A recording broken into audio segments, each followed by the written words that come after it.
At yun nga mga abel, no? Yan mga abel, good afternoon sa inyong lahat yan. Nakamusta ba? Uy, Rilo, gumana ka naman. Nababasa kasi yan, no? 4:42 na ng hapon mga abel, yan, no? Lumabo pa. So ngayon, kasalukuyan, ayun, rumoronda yung mga ibon natin na lingin, yan, no? Yan, itong oras, naronda sila, yan. Pagka available tayo, pinaroronda natin yung mga ibon natin na yan. Kasi kailangan nila kasi para mapagpag yung buong katawan nila dahil pag naging okay na yung panahon ngayon, kagaya nito, biglang merong karera ng bawat club. Pero sa ngayon wala pa naman dahil nga mga lubog pa ang ating mga kalapatids natin sa ibang lugar kagaya ko. Pero sa bahay wala naman. Kasalukuyan yan mga abel. Gumagawa ko no. Nagche-change oil ako ng motor ko at saka pinataasan ko na yan. Makikita nyo yung motor ko ngayon, naka Harley Davidson ako ngayon. Saan pa kayo? Harley Davidson. Saan ka ngayon? Sa Bahaan. Saan ka pa? Salamat nga pala kay Sir Ronald Gonzales. Napakagandang patoka, kalapatid mix, flyer mix at breeder mix. So yan, magpapakain din tayo ng mga ibon natin. Pagbaba ng mga ibon natin na yan, nagro-rondahan pa sila. Ayan, sisipag nilang rumonda. Ayan o. Hapon na rin tayo nakapagparonda, mga alas 3, alas 4. Ayan o. Ronda-ronda muna sila. So ito yung mga ibon natin, nasingsingan na natin itong mga to ng ng summer. Ayan mga abel, summer. Madumi ang kamay ko dahil nga naggagawa ko ng motor. Ayan. Malaki na, ayan malalaki na mga young bird natin. Ayan, pinababa na ng ibon natin, baka mangingitlog na ulit ito. Ngayon, may egg na uli. May egg na ulit itong dalawang to. Then dito may egg na rin, si 3G. Ayan, malaki na rin yung anak niya, young bird. Update tayo ito. Okay ito, may itlog. Pero hindi nila itlog yan. Itlog yan ng natin, ni Miss CJ at saka ni Pastel. Then ito yung mga young bird natin. Ang kikinis na, Ayan, mga abel, ang kikinis na nila. Ayan, kita nyo, panay itim, Ito pala mga abel, itong kapatid ni Grisel na to, yan pala, throwback pala yan sa nanay niya. Ang nanay ng ating pastel, na Miss CJ, na Grisel natin, na nanay nito, nakagaya na ng kulay. Ito, ganito pala yung lola nila, mga abel. Ganito yung kulay ng lola nila. Yan. Black check na ganyan. Tapos yung tatay nila, white Grisel, mga abel. So ngayon mga abel, maiba tayo. Punta muna tayo sa loop natin sa taas. Kasi meron akong, kahapon kasi meron tayong umuwing ibon, mga abel. So ngayon, nakita ko na lang siya dito. Di ba kahapon nasa kami? Sumugod kami sa baha. Pagdating ko, meron tayong isang ibon dito. So ngayon, eto nga siya mga abel. Pasok tayo. So tapos na ako mag-probiotic. Yan Naka-plain water lang tayo. So ito mga abel, yan Kilala niyo yan, di ba? Yung white flight na yan. Alam ko asawa to ni ni 641 ata. 641 yung nilaban natin ng ng summer ng BBC Junior. So ito, mga abel, itong ibon na to, dito yan. Di ba nangitlog yan? Yan kita nyo. Ngayon yan, itinos ko yan mga abel ng Concepcion, Tarlac. So ngayon yung third primary niya, nagbunot kasi yan. Kumbaga, naglaglag siya sa third primary pala, pinorse molt ko. Ngayon medyo maigsi pa, tsaka yung niya, yung pang ilang ba to? Pang 6 medyo maigsi pa, mga abel. Bago magbagyuhan, mga abel, bago magbagyuhan, di ba?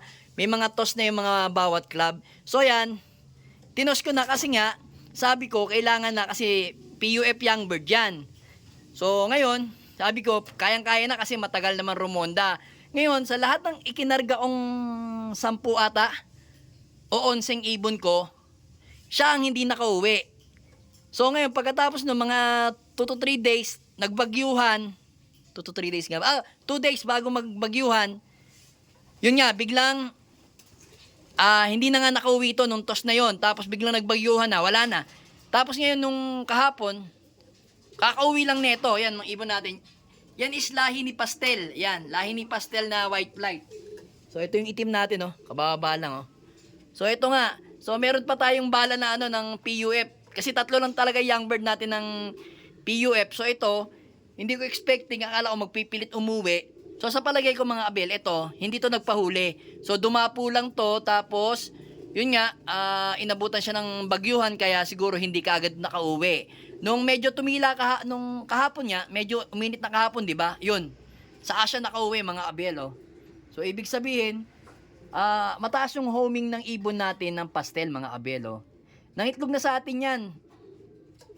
So, aminado naman ako, may kamalian din ako kasi nga, medyo maigsi pa yung bagwis niya. Kaso, sa nakikita ko sa kanya, kasi baka mahuli sa training Kaya, kumbaga, kinarga ko lang ng conception. Kaso ngayon, wala parang naano siya na baguhan siya sa pakpak. Pero ngayon, kita niyo mga kabel, mukhang himatlogin. Ayan, kita niyo na naman yung bagwis niya. Oh. Ayan ang papangit. Wala kasi tayong videographer mga kabel, kaya may hirapan tayong hawakan. Kita niyo ang dumi-dumi, tapos naglugon pa. Hen naman to. Ayan kita nyo naman, may puti ang kuko niyan. Ayan mga abel, Andrea.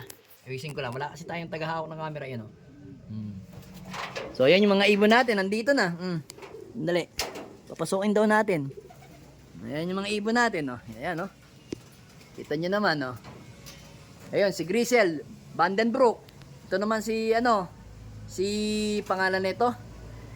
Si Drapa. Ay, yung isang yun, na may si Bulutong, ayun. Tapos ito si si Merwe, mga abel, ayan Kita nyo naman, si Merwe. So kuha na nga tayo ng pang-stick para mapasok na natin itong mga to. Mukhang may mga sumabay sa ating ibang ibon Pasok na, pasok na, pasok. Pasok na. Tama na tambay. Pasok na. Ang dami Parang may kasabay na ibang grupo to. Dumami. Ayan mga abel, pasok tayo. Pasok na boy. Pasok na boy. Ayan. So yun nga mga abel, dami Ayun Mukhang sinabayan nung kapitbahay natin yung mga ibon natin. Ayan Meron na nakatambay. Sige, ronda lang. Para maganda-ganda yung nyo. Rangingan nyo. Ngayon kasi, para hindi kayo nai-stack dito sa loop natin. Kasi, sooner or later, mapapalaban na kayo sa karera. Hindi po pwedeng paisi-isi lang kayo. Mga atleta kayo. So kailangan magsipagliparan kayo at mapagpag kayong maigi yan mga kabel. Ito yung mga ibon natin. Ayan Ayan Alright, ang galing. Ito yung loop natin mga kabel. Tanggalin natin tong stick natin. Ayan kitang kita yung natin. Nasa tayo? Sa hagdan natin. Ayan dami. Sarap-sarap lipad daw. Ayan. Sana yung dalawa. Yung isang yung white light and mga abel, white light. Ayan white light. Nakita niya. Yung white light. Tapos yung isa, hindi ko alam kung sinong ibon na yun. Kung si pastel. Hindi ko alam kung pastel yun. So ayan. Naghahatakan nga sila. Ayan naghahatakan yung mga ibon natin. Ayos lang yan. Hindi naman tayo hindi naman tayo magkaadagitan at hindi naman ako nanguhuli ng mga ibon. Ayos lang yan. Para pagdating ng labanan natin, marami naman, hindi atin to. Hindi atin yan. Yan isang yon. Pangitan-pangitan, daming white light sa Yung pagka white light niya, kumbaga bugal-bugal, hindi siya pantay. Makikita naman natin, mga young bird yung iba Yan nagbabaka na yung mga ibon natin. So hayaan na lang natin dito. Bababa na yung mga yan, mga abel. Hayaan na lang natin muna tumambay yung mga ibon natin. At hayaan natin pumagpag sila. Hayaan natin kasi anong oras pa lang naman? Mag-aalas 5 na. Yan. 2 minutes bago mag-alas 5. Ayan. Hayaan lang natin tumambay. Tapos mamaya magpapakain na tayo sa mga ibon natin. Tsaka mga breeder natin. Alright. Aray mo.